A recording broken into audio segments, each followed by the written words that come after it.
Napakasarap isipin na parte ka bilang isang OFW o tinatawag nilang Overseas Filipino Workers. Pero alam niyo ba, bilang isang OFW ay napakalaking responsibilidad.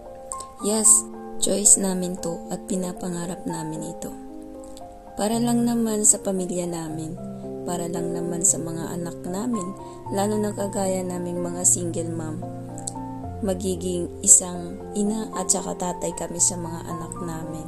Kapag ikaw ay magulang na, titiisin mo ang lahat kahit malayo ka man sa mga mahal mo sa buhay at kahit hindi mo sila makapiling ng ilang taon, basta't makita mo silang masaya, makita mo silang at hindi na masyadong nahihirapan sa buhay dahil bawat magulang na nakaranas ng hirap sa buhay dati lalo na sa pagkain ay ayaw nilang masunod sa kanila.